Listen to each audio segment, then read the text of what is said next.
విజయవాడను మళ్లీ భారీ వర్షాలు వరికిస్తున్నాయి. ఎన్టీఆర్ జిల్లా వ్యాప్తంగా కుండపోత వానలు కురుస్తున్నాయి.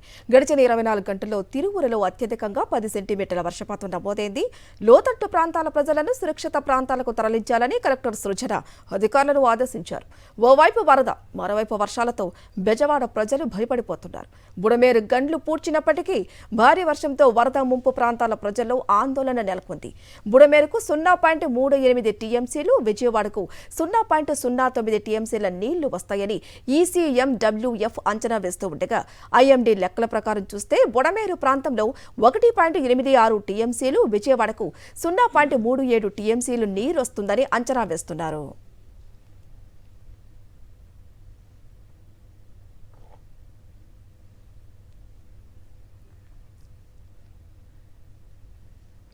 మరోవైపు ప్రకాశం బ్యారేజీకు వరద ప్రవాహం పెరుగుతోంది. ప్రస్తుతం ఇన్ఫ్లో సుమారు 3,83,000 ఉండగా అంతే మొత్తంలో దిగువకు నీటిని వదులుతున్నారు.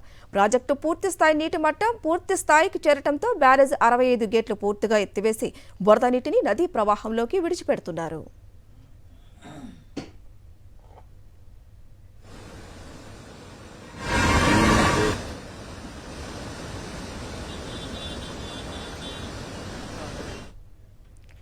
ఇక మరింత సమాచారం ప్రకాశం బ్యారేజీ దగ్గర నుంచి మా ప్రతినిధి అశోక్ అందిస్తారు. అశోక్, అక్కడ చూస్తుంటే వరద ప్రవాహం ఎక్కువ అనిపిస్తుంది. ఏంటి సిచ్యువేషన్ అక్కడ? వరద ప్రవాహం మళ్ళీ పెరిగే ఛాన్స్ ఉందా? హరిత, ఖచ్చితంగా కృష్ణానదికి మరొకసారి భారీగా వరద వచ్చి చేరుతుందని చెప్పవచ్చు. నిన్న ఉదయం ప్రకాశం బ్యారేజ్ వద్ద 1,34,000 క్యూసెక్ల వరద ప్రవాహం ఉంటే ఈ రోజుకి 24 గంటల్లోనే అది దాదాపుగా 2,50,000కు పైగా పెరిగిన పరిస్థితి కనబడుతుంది. ప్రస్తుతం ప్రకాశం బ్యారేజీ నుంచి 3,80,000కు పైగా క్యూసెక్ల వరద నీరును సముద్రంలోకి విడుదల చేస్తున్న పరిస్థితి కనబడుతుంది. ఎగువన తెలంగాణలో భారీ వర్షాలు కురుస్తున్నాయి. ఓవైపు మున్నేరు అలాగే పాలేరు నుంచి కూడా భారీగా వరద వస్తుంది. ఇప్పటికే నందిగామ కావచ్చు, అలాగే జగ్గేపేట నియోజకవర్గాల పరిధిలో మున్నేరు ఉధృతంగా ప్రవహిస్తున్న పరిస్థితి కనబడుతుంది. ఆ లోతట్టు ప్రాంత ప్రజలను కూడా అధికారులు అప్రమత్తం చేశారు. ఇక ప్రకాశం బ్యారేజీకి చూస్తే కనుక మరికొద్దిసేపట్లోనే మొదటి ప్రమాద హెచ్చరిక జారీ చేసే అవకాశం అయితే ఉంది. ఎందుకంటే 3,96,000 క్యూసెక్ల ప్రవాహం వస్తే ప్రకాశం బ్యారేజ్ వద్ద మొదటి ప్రమాద హెచ్చరిక జారీ చేస్తారు. ఇక కేవలం భారీ వరదలే కాదు, ప్రస్తుతం మధ్య బంగాళాఖాతంలో తీవ్ర అల్పపీడనం కొనసాగుతోంది. ఇది వాయుగుండంగా మారే అవకాశం ఉందని వాతావరణ శాఖ అంచనా వేస్తోంది. ఈ నేపథ్యంలో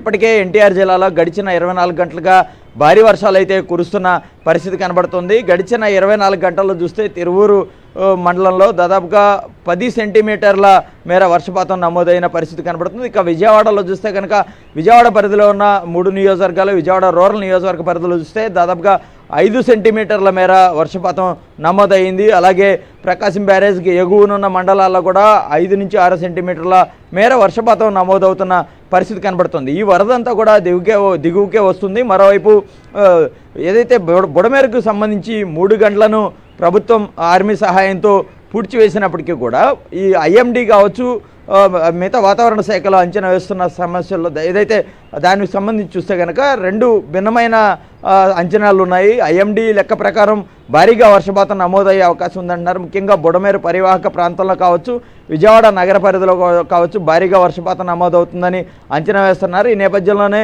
గడిచిన 8 రోజులుగా వరద ముంపులోనే ఉన్న కాలనీల్లో ప్రజల్లో కొంత ఆందోళన అయితే నెలకొందని చెప్పుకోవచ్చు. ఇప్పుడిప్పుడే అంటే నిన్న గండ్లు పూడ్చడంతో కొంతమేర గండ్లు పూడ్చిన 4-5 గంటల తర్వాత వరద ప్రవాహం తగ్గుతుందని ప్రభుత్వం చెప్పినప్పటికీ కూడా నిన్నటి నుంచి ఈ రోజు వరకు చూస్తే కనుక 24 గంటల్లో 5 సెంటీమీటర్ల మేర వర్షపాతం నమోదవడంతో ఆ వరద నీరు పోయే అవకాశం చాలా తక్కువగా ఉందని చెప్పుకోవచ్చు. ప్రస్తుతం ఆ కాలనీల్లో కూడా వరద ప్రవాహం అదే స్థాయిలో కొనసాగుతోంది.